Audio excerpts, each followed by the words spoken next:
We were close, like, off and on, but not all the time. And did she ever talk about problems at home? Yeah, I've known her for, like, since, like, 3rd or 2nd grade, and there's, yeah. I won't make you talk about Yeah. that. What do you think happened that morning? Or what actually happened that morning? Wednesday?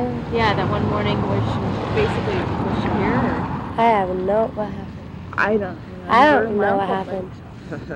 Let's know that she disappeared, ran away, or got kidnapped or something. It's really hard to believe that happened to one of your friends or something. It's just really different and really sad. The next time we hear the name Miranda Gaddis, it's because she too has vanished. Late tonight, the FBI and the Oregon City Police Department obtained legal authority to search at 2507 South Beaver Creek Road. Okay, we're seeing the medical examiner pull in. This is the medical investigation unit for Clackamas County. This is the vehicle that the guards at the front gate were apparently waiting for to pull into the driveway. This is not a good sign. This is just not a good sign. You know, I've been covering this case for several months now, and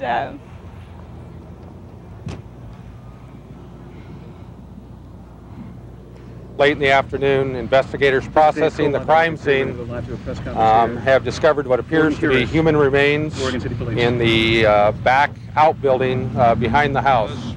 At about 4:15 this afternoon, the Oregon State Medical Examiner has positively identified the remains discovered yesterday as the body of Miranda Gaddis.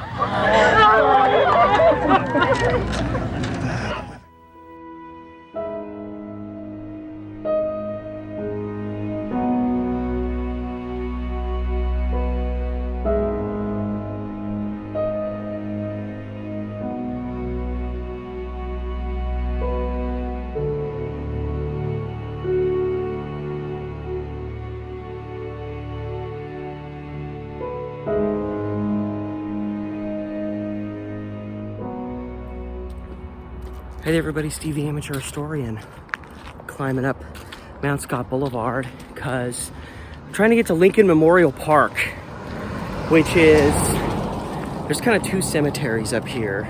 So Willamette National and Lincoln Memorial Park. And today, I want to visit both of them at some point, but I have a particular reason for wanting to come up here today, and I have a purpose. Oh, there's a big sign here. Lincoln Memorial Park. Now I'm looking for one particular grave in here, which normally would be very, very difficult. Now, the grave I'm looking for I don't think is in this specific area. I think it's a little further down because the picture I saw of it, it was not on a steep hill, and I could see the land behind it was open. You could see like a forested hill in the background, which makes me think it's somewhere over there and you were looking at the hills over here, because that appearance is not over here and it's not over there. So I think it's more up this way. I checked on Find a Grave and tried a few other spots, and it doesn't say specifically where this grave is, except that it is here.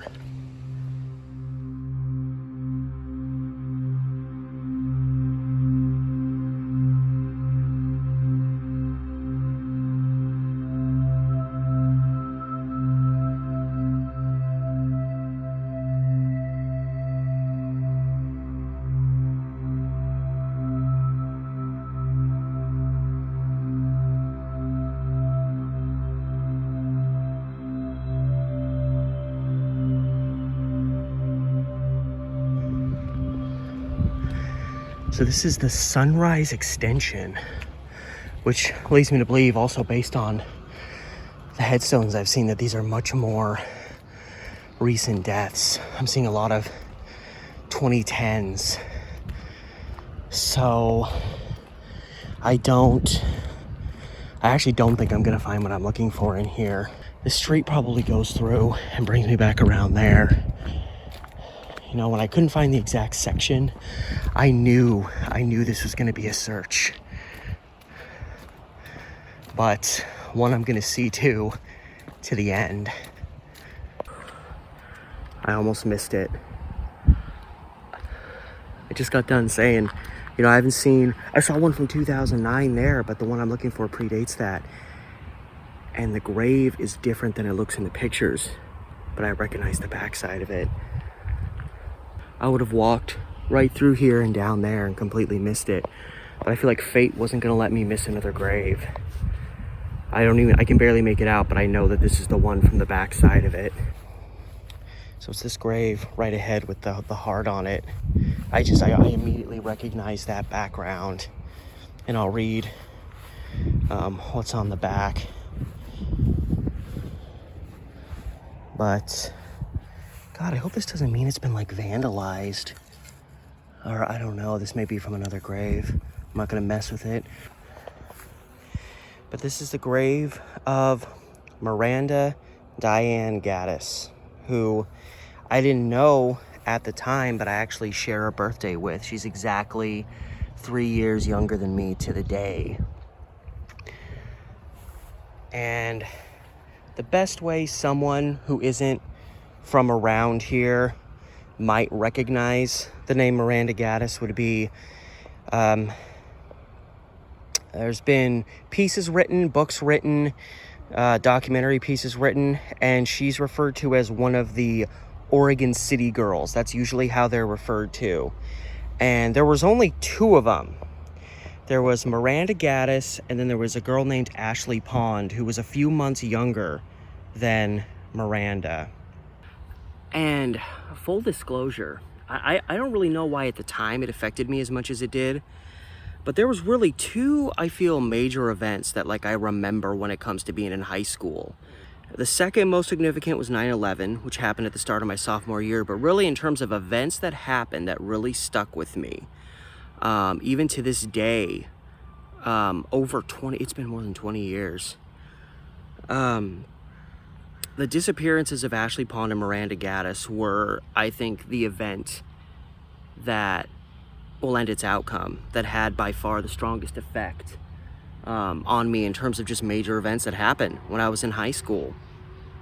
And these, you know, when people pass, you perpetually think of them as how they were. So now I think of like Miranda Gaddis as being someone so substantially younger than me, but she was only 3 years younger than me. And Ashley Pond was just a couple months younger than her. But these 2 girls lived in the same apartment complex in Oregon City, not far from Clackamas Community College, where I went to school. And you kind of have to go down this kind of wrapping road to get to the apartment, and right up at the top of the street there was kind of a shabby house that's no longer there, and there was a guy named Ward Weaver that lived there. And he had a kind of disturbing past with Ashley Pond, who again was only like a 12-year-old girl. This guy did his best to take advantage of her, and they had a falling out, and she had claimed, which I 100% under the circumstances believe in every way, shape, or form, that this guy Ward was had like molested her and had assaulted her. Then a little ways down the road, only a couple months after 9/11, start of January 2002, Ashley Pond vanished, and it was this major story. There were billboards up all over town. You could live under a rock in the Portland area and still know who Ashley Pond was. That alone shook every corner of this whole metropolitan area. And then almost 2 months to the day later, March 8th, I believe it was, Miranda Gaddis, who lived in the same apartment complex as Ashley Pond, disappeared. And it was immediately thought that Ward Weaver was responsible for both crimes. These 2 girls both disappeared under very similar circumstances, and it's starting to rain on me. And everybody thought it was him, and he was such a scumbag that he would go on just about any news program that would have him, so that he could sit down and talk about how, well, I didn't do anything, but I'm the prime suspect. And he just used it as this spectacle to get a bunch of attention on himself. And after Ashley Pond disappeared, he put a concrete slab down in his backyard that he said was purely done to put a hot tub in his backyard.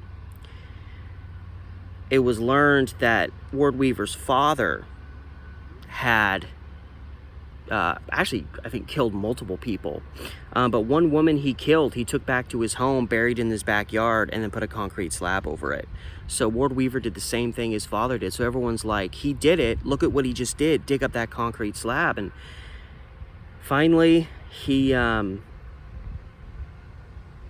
actually, while the heat was moving in, and a lot of people think he was probably about to flee for like Mexico or something, he tried to attack his son's pregnant girlfriend. She managed to get away, and then he tried to flee and got arrested, and then he actually got kicked out of his home, which allowed police an opening to finally go on his property and do a thorough search, and they dug up that concrete slab and found Ashley Pond's remains under there. But before they found those, they found other remains in a shed behind the house. And it was like, you didn't want to believe it, but the moment you heard remains were found, you knew it had to be one of these girls. And the following day, they came out doing this press conference. They were doing, frequent conferences for the press to let them know how the progress was going, searching his backyard. And they came back with, and this was in August 2002, by the way, so several months had gone by. I remember summertime running cross country, and we passed by a store that had a faded picture. It was a little convenience store, had a faded picture of Ashley and Miranda in the door, just to show kind of how long this had been going on with no results. And they came out and reported two things. They found another set of remains, which would later be identified as Ashley under the concrete slab. But they identified the remains that they found the previous day as Miranda Gaddis's remains. And seldom am I lost for words. I'd become so connected to this case. I really don't know how you describe it. And I just sat there. I didn't know what to say. And here's the thing, is my dad is one of the biggest loudmouths I've ever known. And my mom is, not a super loud mouth, but definitely, outgoing, converses with people. And we've been sitting there watching this news coverage of them. It was national news of them searching this backyard. And when they finally said that it was Miranda Gaddis they found, all three of us just sat there, I swear, for like 20 minutes. None of us knew what to say. While nobody, myself included, could ever feel the sense of loss that friends and family who actually knew Miranda were feeling at that time and probably still continue to feel, there was this element that like the whole community, by community I mean like just everywhere around Portland and probably beyond, had like taken these girls into their hearts. And it was one of these cases where we were just, 10 years could have gone by without figuring out where they were. People still would. It'd be like Kyron Horman is today. Like, people still want to know what happened to him so badly. And that happened over 10 years ago that he went missing. These they almost felt like family to me. So when they died, it was just, I felt my heart sink. It was like I lost a loved one for people who before the start of 2002 I didn't even know existed. And it's continued to have such an effect on me. It stays with me. I remember when I was young and I was like, finishing high school, and I wanted to like make a movie about this someday, and I'd love to make a documentary about it someday, because here we are more than 22 years later, and it just stays with me. I'll be 80 years old, and I'll still sometimes think about the Oregon City girls. And Ashley Pond, if I'm correct, is buried on the west side of the Willamette River, way, way, way off that direction. So, seeing them at the same time, the same day, I could do it if I had more time, but I really want to focus more on, since both these cases had such an effect on me, I kind of feel like each one deserves really their own video. And Miranda, I'm calling back on memory and interviews and news coverage a lot and things I read. It's been a while, but as I understand it, she was a pretty outgoing person, had a lot of friends, was not scared to speak her mind. And I'm pretty sure she was part of the dance team, which is why it says, "I hope you dance," down here. Yeah, March 8th was when she vanished. But yeah. Yeah, and there's each of these comments around here are from family members that I recognize. I just recognize their names just because of hearing about them and reading about them when this was going on.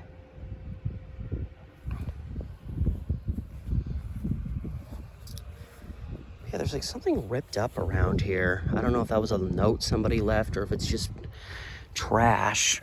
But yeah, on the back side, there's a message from her mother. And then in the heart, it says always Miranda.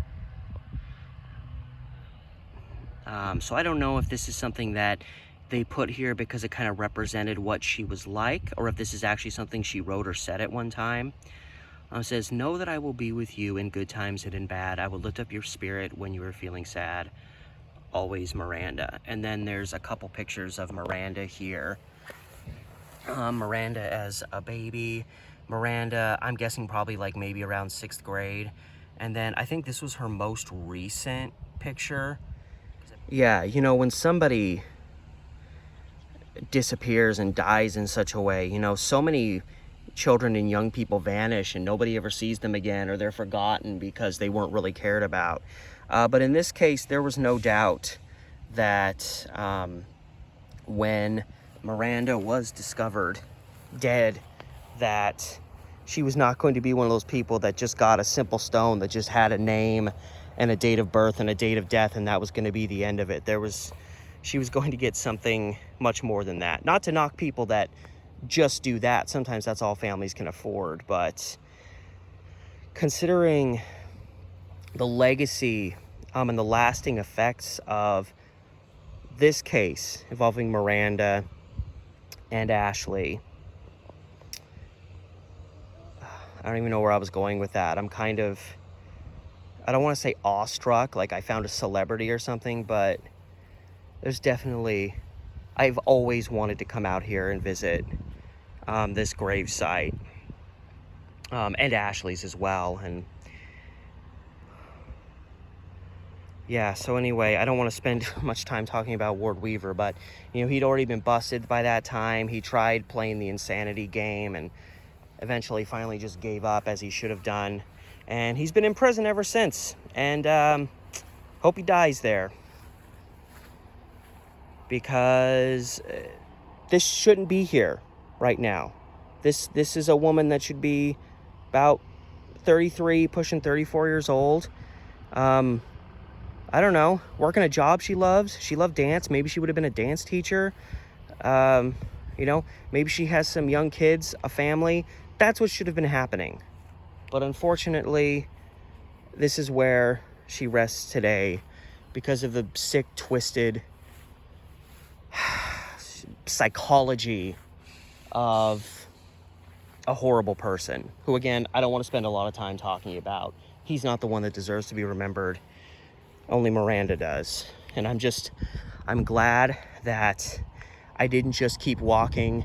I figured a lot of these graves around the area are much newer than hers. But as I was walking, I was like, I gotta make sure to just keep my eye open, because who knows if I'll miss what I'm looking for.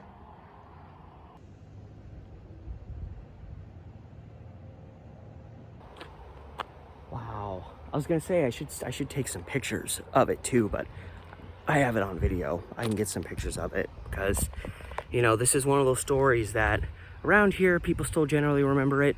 It's still, as I've said, super near and dear to my heart, but it's one of those stories that, you know, as time and unfortunately as so many tragedies happen over time and everywhere, cases get forgotten. People get forgotten. Their memories fade.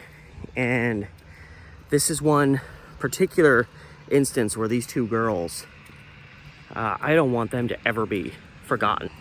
And yeah, if you want to visit her and pay your respects, she's in the Sunrise extension. We're kind of to the southern end of the cemetery.